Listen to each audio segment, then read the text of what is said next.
यह ऑपरेशन इसलिए नहीं बंद किया कि हमारी क्षमता कम हो गई थी।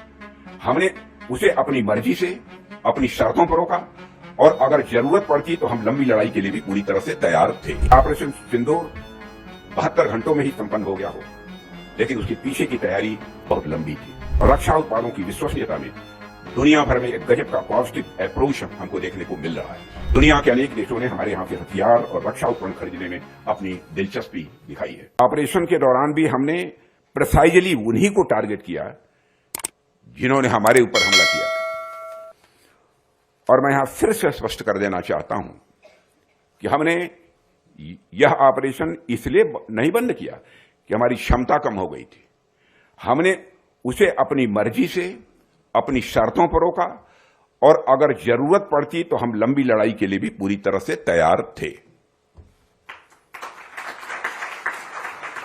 और हमारी सर्ज कैपेसिटी यानी अचानक जरूरत के समय क्षमता विस्तार करने की ताकत भी हमारे पास मौजूद थी ही नहीं बल्कि अभी भी है और पहले से और अधिक दुरुस्त है। इसलिए मैं समझता हूं कि इससे ज्यादा कुछ कहने की कोई आवश्यकता नहीं है। ...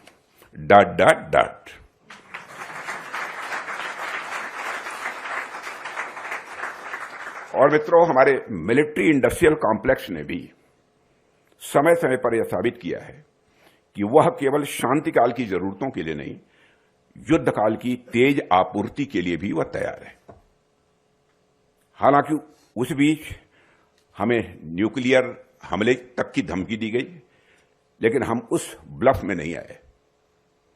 हमने उन धमकियों को नकारते हुए, कोई तवज्जो न देते हुए वही किया जो करना था, जो राष्ट्र हित में जरूरी था। और यही है न्यू वर्ल्ड ऑर्डर यानी नई दुनिया का नया भारत। और यह वह भारत है जो दुनिया को बता रहा है कि टेररिज्म और उसके स्पॉन्सर्स के बीच कोई अंतर नहीं किया जाएगा। टेररिज्म और उसके स्पॉन्सर के बीच कोई अंतर नहीं किया जाएगा।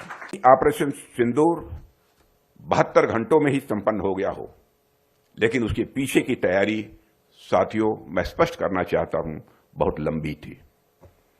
जैसा कि मैंने अभी कहा कि हमारे पास आवश्यकता पड़ने पर लंबी लड़ाई लड़ने के लिए भी पूरी तैयारी है। हमारी सर्ज कैपेसिटी, हमारी भंडारण क्षमता, हमारे स्वदेशी हथियारों की क्रेडिबिलिटी, ये सब हमारी डेटरेंस का आज ये हिस्सा बन चुके हैं।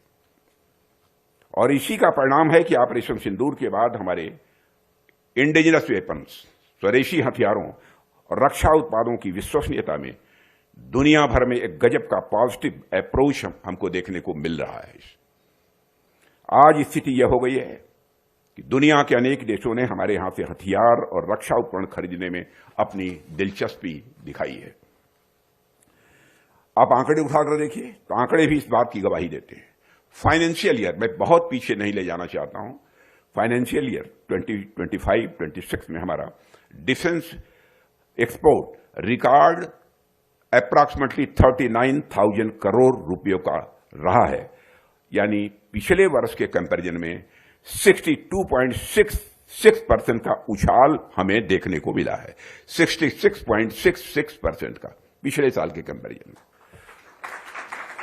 हम इन आंकड़ों को और भी बेहतर करने की दिशा में लगातार आगे बढ़ रहे हैं और कुछ ही दिनों में उसके परिणाम भी आपको देखने को मिलेंगे। इसका एक उदाहरण यदि मैं आपको दूं तो आप देखिए कि अभी ऑपरेशन सिंदूर को लगभग 1 साल पूरे हो गए हैं और हमारा ऑपरेशन सिंदूर भी इसी न्यू वर्ल्ड ऑर्डर का एक सिंबल है। और वह एक ऐसा मोड़ था जिसने पूरी दुनिया को यह संदेश दे दिया कि भारत अब उस पुरानी सोच के साथ चलने वाला भारत नहीं रहा, जहां हमारी धरती पर आतंकी हमले हों और हम केवल डिप्लोमेटिक होकर बयान जारी करते रहें। मनसा वाचा कर्मणा, आगे बढ़ते हुए हमने कर्मणा भी अपने फर्म कमिटमेंट को दिखाया है और पूरी दुनिया ने उसे देखा है। और प्रधानमंत्री मोदी के नेतृत्व में हमारी सरकार का यह स्टैंड रहा है कि किसी भी आतंकी गतिविधि को किसी भी सूरत में बर्दाश्त नहीं किया जाएगा।